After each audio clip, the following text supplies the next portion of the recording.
राधे राधे भक्तों हमारे चैनल सनातन वाणी में आप सभी का हार्दिक स्वागत है। भक्तों, श्री चैतन्य चरितावली में आज हम श्रवण करेंगे प्रच्छन्न भक्त पुंडरीक विद्यानिधि, जिनके हृदय में भगवान के प्रति भक्ति उत्पन्न हो गई है, जिनका हृदय श्याम रंग में रंग गया है, जिनकी भगवान के सुमधुर नामों तथा उनकी जगत पावनी लीलाओं में रति है। उन बड़भागी भक्तों ने ही यथार्थ में मनुष्य शरीर को सार्थक बनाया है। प्रायः देखा गया है कि जिनके ऊपर भगवत कृपा होती है, जो प्रभु के प्रेम में पागल बन जाते हैं, उनका बाह्य जीवन भी त्यागमय बन जाता है, क्योंकि जिसने उस अद्भुत प्रेमास्व का एक बार भी पान कर लिया, उसे फिर त्रिलोकी के जो भी संसारी सुख हैं, सभी फीके फीके से प्रतीत होने लगते हैं। संसारी सुखों में तो मनुष्य तभी तक सुखानुभव करता है जब तक उसे असली सुख का पता नहीं चलता। जिसने एक क्षण को भी सुख स्वरूप प्रेम देव के दर्शन कर लिए, फिर उसके लिए सभी संसारी पदार्थ तुच्छ से दिखाई देने लगेंगे। इसलिए प्रायः देखा गया है कि परमार्थ के पथिक भगवत भक्तों तथा ज्ञान निष्ठ साधकों का जीवन सदा त्यागमय ही होता है। वे संसारी भोगों से स्वरूपतः भी दूर ही रहते हैं, किंतु कुछ ऐसे भी भक्त देखने में आते हैं कि जिनका जीवन ऊपर से तो संसारी लोगों का सा प्रतीत होता है, किंतु हृदय में अगाध भक्ति रस भरा हुआ होता है, जो जरा सी ठेस लगते ही छलक कर आंखों के द्वारा बाहर बहने लगता है। असल में भक्ति का संबंध तो हृदय से ही है। यदि मन विषय वासनाओं में रत नहीं है, तो कैसी भी परिस्थिति में क्यों न रहे, हृदय सदा प्रभु के पाद पद्मों का ही चिंतन करता रहेगा। यही सोचकर महाकवि केशव कहते हैं, कहें केशव भीतर जोग जगै इत बाहिर भोग मयो तन है। मन हाथ भयो जिनके तिनके वन ही घर है, घर ही बन है। प्रायः देखा गया है कि त्यागमय जीवन बिताने से साधक के मन में ऐसी धारणा सी हो जाती है कि बिना स्वरूपतः बाह्य त्यागमय जीवन बिताए भगवत भक्ति प्राप्त ही नहीं होती। भक्ति मार्ग में यह बड़ा भारी विघ्न है। त्यागमय जीवन जितना भी बिताया जाए उतना ही श्रेष्ठ है, किंतु यह आग्रह करना कि स्वरूपतः त्याग के बिना कोई भक्त बन ही नहीं सकता, वह त्याज जन्य एक प्रकार का अभिमान है। भक्तों को तो तृण से भी नीचा बनकर कुत्ते, चांडाल, गौ और गधे तक को भी मन से नहीं किंतु शरीर से दंड की भांति पृथ्वी पर लेटकर प्रणाम करना चाहिए, तभी अभिमान दूर होगा। भक्तों के विषय में कोई क्या कह सकता है कि वे किस रूप में रहते हैं। नाना परिस्थितियों में रहकर भक्तों को जीवन बिताते देखा गया है। इसलिए जिसके जीवन में बाह्य त्याग के लक्षण प्रतीत न हो, वह भक्त ही नहीं, ऐसा कभी भी न सोचना चाहिए। पुंडरीक विद्यानिधि एक ऐसे ही प्रसन्न भक्त थे।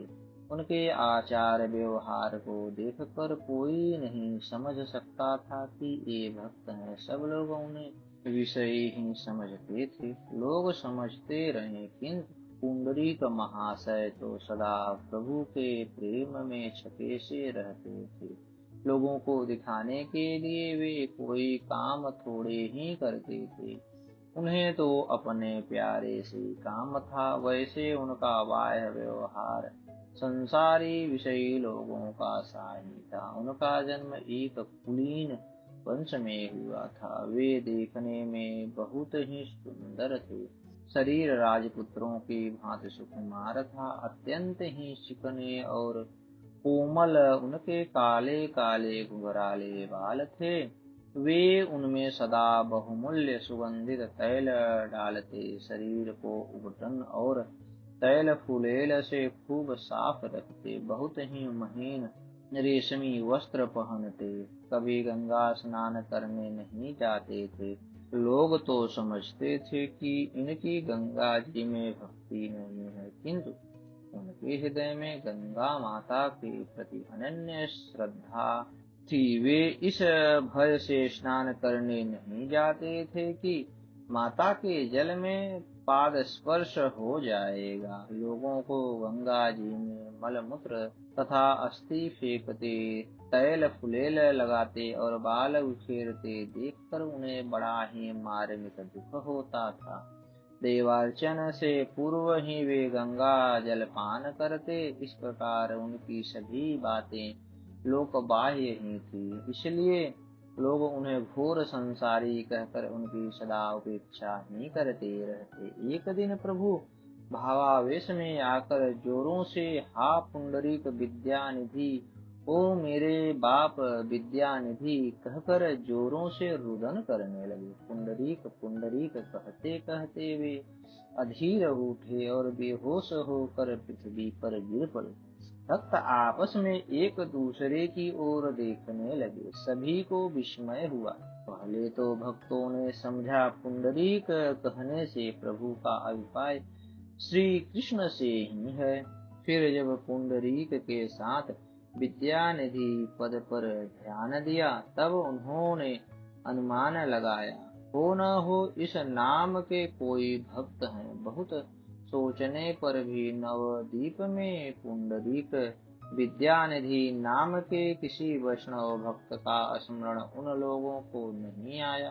थोड़ी देर के अनंतर जब प्रभु की मूर्छा भंग हुई तो भक्तों ने नम्रता पूर्वक पूछा, प्रभु जिनका नाम ले लेकर जोर से रुदन कर रहे थे, वे भाग्यवान पुंडरीक विद्यानिधि कौन परम भागवत महाशय हैं? प्रभु ने गंभीरता के साथ कहा, वे एक परम प्रच्छन्न वैष्णव भक्त हैं। आप लोग उन्हें देखकर नहीं जान सकते कि वे वैष्णव हैं। उनके बाह्य आचार विचार प्रायः संसारिक विषयी पुरुषों के से हैं। वे चटगांव निवासी एक परम कुलीन ब्राह्मण हैं। उनका एक घर शांतिपुर में भी है। गंगा सेवन के निमित्त वे कभी कभी चटगांव से शांतिपुर में भी आ जाते हैं। वे मेरे अत्यंत ही प्रिय भक्त हैं। वे मेरे आंतरिक सुहृदय हैं। उनके दर्शन के बिना मैं अधीर हूँ। वह कौन सा सुदिन होगा जब मैं उन्हें प्रेम से आलिंगन करके रुदन करूंगा। प्रभु की बात सुनकर सभी को परम प्रसन्नता हुई और सब के सब पुंडरीक विद्यानिधि के दर्शन के लिए परम उत्सुकता प्रकट करने लगे। सबने अनुमान लगा लिया कि जब प्रभु उनके लिए इस प्रकार रुदन करते हैं तो वे शीघ्र ही नवद्वीप में आने वाले हैं। प्रभु के स्मरण करने पर अपने घर में ठहर ही कौन सकता है, इसलिए सब भक्त विद्यानिधि के आगमन की प्रतीक्षा करने लगे। एक दिन चुपचाप पुंडरीक महाशय नवद्वीप पधारे। किसी को भी उनके आने का पता नहीं चला। बहुत से भक्तों ने उन्हें देखा भी, किंतु उन्हें देखकर कौन अनुमान लगा सकता था कि ये परम भागवत वैष्णव हैं। भक्तों ने उन्हें कोई सांसारिक धनी माने पुरुष ही समझा, इसलिए भक्त उनके आगमन से अपरिचित ही रहे। पाठकों को मुकुंद दत्त का नाम स्मरण ही होगा। वे चटगांव निवासी एक परम भागवत वैष्णव विद्यार्थी थे। इनका कंठ बड़ा ही सुमधुर था। अद्वैताचार्य के समीप अध्ययन करते थे और उनकी सत्संग सभा में अपने मनोहर गायन से भक्तों को आनंदित किया करते थे। जब से प्रभु का प्रकाश हुआ है, तब से वे इन्हीं की शरण में आ गए हैं और प्रभु के साथ मिलकर श्री कृष्ण कथा और संकीर्तन में ही सदा संलग्न रहते हैं। विद्यानिधि इनके गांव के ही थे। दोनों ही समवयस्क तथा परस्पर में एक दूसरे से भली भांति परिचित थे। मुकुंद दत्त और वासुदेव पंडित ही विद्यानिधि के भक्ति भाव को जानते थे। प्रभु के परम अंतरंग भक्त गदाधर से मुकुंद बड़ा ही स्नेह करते थे। इसलिए एक दिन एकांत में उनसे बोले, गदाधर, आजकल नवद्वीप में एक परम भागवत वैष्णव ठहरे हुए हैं, चलो उनके दर्शन कर आए। प्रसन्नता प्रकट करते हुए गदाधर ने कहा, वाह, इससे बढ़कर और अच्छी बात क्या हो सकती है। भगवत भक्तों के दर्शन तो भगवान के समान ही है। अवश्य चलिए, जिनकी आप प्रशंसा करते हैं वे कोई महान ही भागवत वैष्णव होंगे। यह कहकर दोनों मित्र विद्यानिधि के समीप चल दिए। विद्यानिधि नवद्वीप के एक सुंदर भवन में ठहरे हुए थे। उनका रहने का स्थान खूब साफ था।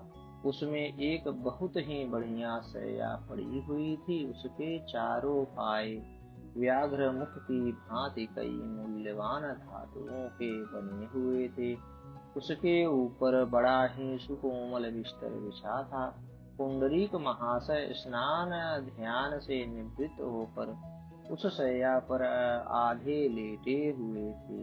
उनके विस्तृत ललाट पर सुंदर सुगंधित चंदन लगा हुआ था। बीच में एक बड़ी ही बढ़िया लाल बिंदी लगी हुई थी। सिर के घुंघराले बाल बढ़िया बढ़िया सुगंधित तैल डालकर विचित्र ही भांति से सजाए हुए थे। कई प्रकार के मसालेदार पान को वे धीरे धीरे चबा रहे थे। पान की लाली में उनके कोमल पल्लवों के समान दोनों अरुण अधर और भी अधिक लाल हो गए थे। सामने 2 पीकदान रखे थे और भी बहुत से बहुमूल्य सुंदर बर्तन इधर उधर रखे थे। 2 नौकर मयूर पिच्छ के कोमल पंखों से उनको हवा कर रहे थे। देखने में बिल्कुल राजकुमार से ही मालूम पड़ते थे। गदाधर को साथ लिए हुए मुकुंद दत्त उनके समीप पहुँचे और दोनों ही प्रणाम करके उनके बताए हुए सुंदर आसन पर बैठ गए। मुकुंद दत्त के आगमन से प्रसन्नता प्रकट करते हुए पुंडरीक महाशय कहने लगे, आज तो बड़ा ही शुभ दिन है जो आपके दर्शन हुए। आप नवद्वीप में ही हैं, इसका मुझे पता तो था, किंतु आपसे अभी तक भेंट नहीं कर सका। आपसे भेंट करने की बात सोच ही रहा था, सो आपने स्वयं दर्शन दिए। आपके जो ये साथी हैं इनका परिचय दीजिए। मुकुंद दत्त ने शिष्टाचार प्रदर्शित करते हुए गदाधर का परिचय दिया। ये परम भागवत वैष्णव हैं, बाल्यकाल से ही संसारी विषयों से एकदम विरक्त हैं। आप मिश्र वंशावतंस पंडित माधव जी के सुपुत्र हैं और महाप्रभु के परम कृपा पात्र भक्तों में से प्रधान अंतरंग भक्त हैं। गदाधर जी की प्रशंसा सुनकर पुंडरीक महाशय ने परम प्रसन्नता प्रकट करते हुए कहा, आपके कारण इनके भी दर्शन हो गए। इतना कहकर विद्यानिधि महाशय मुस्कुराने लगे। गदाधर तो जन्म से ही विरक्त थे। वे पुंडरीक महाशय के रहन सहन और ठाट बाट को देखकर विस्मित से हो गए। उन्हें संदेह होने लगा कि ऐसी विषयी मनुष्य किस प्रकार भगवत भक्त हो सकता है। जो सदा विषय सेवन में ही निमग्न रहता है वह भगवत भक्ति कर ही कैसे सकता है। मुकुंद दत्त श्री गदाधर के मनोभाव को ताड़ गए, इसलिए उन्होंने पुंडरीक महाशय के भीतरी भावों को प्रकट करने के निमित्त श्रीमद् भागवत के 2 बड़े ही मार्मिक श्लोकों का अपने सुकोमल कंठ से स्वर और लय के साथ धीरे धीरे गायन किया। उनमें परम कृपालु श्री कृष्ण की अहेतु की कृपा का बड़ा ही मार्मिक वर्णन है। वे श्लोक संपूर्ण भागवत के दो परम उज्ज्वल रत्न समझे जाते हैं। अहोवकीयं स्तनकालकूटं जिघांसयापाय यदप्यसाध्वी लेभे गतिं धातृचितां ततोऽयं कमवादयालुं शरणं व्रजेम। पूतनालोकबालग्नि राक्षसी रुधिरासना जिघांसयापि हरये शनं दत्त्वापसद्गतिम्। मुकुंद दत्त के मुख से इन श्लोकों को सुनते ही विद्यानिधि महाशय मूर्छित होकर शैया से नीचे गिर पड़े। एक क्षण पहले जो खूब सजे बजे बैठे हंस रहे थे, दूसरे ही क्षण श्लोक सुनने से उनकी विचित्र हालत हो गई। उनके शरीर से स्वेद कंप अश्रु विकृत आदि सभी सात्विक विकार एक साथ उदय हो उठे। वे जोरों के साथ रुदन करने लगे। उनके दोनों नेत्रों से निरंतर दो जलधारा सी बह रही थी। घुघराले कड़े हुए केस इधर उधर बिखर गए। संपूर्ण शरीर धूल धूसरित सा हो गया। दोनों हाथों से वे अपने रेशमी वस्त्रों को चीरते हुए जोर जोर से मुकुंद से कहने लगे, भैया फिर पढ़ो, फिर पढ़ो। इस अपने सुमधुर गायन से मेरे कर्ण रंध्रों में फिर से अमृत सिंचन कर दो। मुकुंद फिर इसी लय से स्वर के साथ श्लोक पढ़ने लगे। वे जो जो श्लोक पढ़ा करते त्यों ही त्यों पुंडरीक महाशय की बेकली और बढ़ती जाती थी। वे पुनः पुनः श्लोक पढ़ने के लिए आग्रह करने लगे, किंतु उनके साथियों ने उन्हें श्लोक पाठ करने से रोक दिया। पुंडरीक विद्यानिधि भी होश पड़े हुए अश्रु बहा रहे थे। उनकी ऐसी दशा देखकर गदाधर के आश्चर्य का ठिकाना नहीं रहा। क्षण भर पहले जिन्हें वे संसारी विषय समझ रहे थे, उन्हें अब इस प्रकार प्रेम में पागलों के भांति प्रलाप करते देखकर वे भवचक्के से रह गए। उनके त्याग वैराग्य और उपरति के भाव न जाने कहाँ विलीन हो गए। अपने को बार बार धिक्कार देने लगे कि ऐसे परम वैष्णव के प्रति मैंने ऐसे कलुषित विचार रख कर घोर पाप किया है। वे मन ही मन अपने पाप का प्रायश्चित सोचने लगे। अंत में उन्होंने निश्चय किया कि वैसे तो हमारा यह अपराध अक्षम्य है। भगवत अपराध तो क्षम्य हो भी सकता है, किंतु वैष्णवापराध तो सर्वदा अक्षम्य है। इसके प्रायश्चित का एक ही उपाय है, हम इनसे मंत्र दीक्षा ले लें। इनके शिष्य बन जाएं तो गुरु भाव से ईश्वर ही क्षमा कर देंगे। ऐसा निश्चय करके उन्होंने अपना भाव मुकुंद दत्त के सम्मुख प्रकट किया। इनके ऐसे विशुद्ध भाव को समझकर मुकुंद दत्त को बड़ी प्रसन्नता हुई और उन्होंने इनके विमल भाव की सराहना की। बहुत देर के अनंतर पुंडरीक महाशय प्रतिष्ठ हुए। सेवकों ने उनके शरीर को झाड़ पोछ कर ठीक किया। शीतल जल से हाथ मुंह धोकर वे चुपचाप बैठ गए। तब विनीत भाव से मुकुंद ने कहा, महाशय ये गदाधर पंडित कुलीन ब्राह्मण हैं, सतपात्र हैं, परम भागवत वैष्णव हैं। इनकी हार्दिक इच्छा है कि ये आपके द्वारा मंत्र ग्रहण करें। इनके लिए क्या आज्ञा होती है? कुछ संकोच और नम्रता के साथ विद्यानिधि महाशय ने कहा, ये तो स्वयं ही वैष्णव हैं। हम में इतनी योग्यता कहाँ है जो इन्हें मंत्र दीक्षा दे सके। ये तो स्वयं ही हमारे पूज्य हैं। मुकुंद दत्त ने अत्यंत ही दीन भाव के साथ कहा, इनकी ऐसी ही इच्छा है। यदि आप इनकी इस प्रार्थना को स्वीकार न करेंगे तो इन्हें बड़ा भारी हार्दिक दुख होगा। आप तो कृपालु हैं, दूसरे को दुखी देखना ही नहीं चाहते, अतः इनकी यह प्रार्थना अवश्य स्वीकार कीजिए।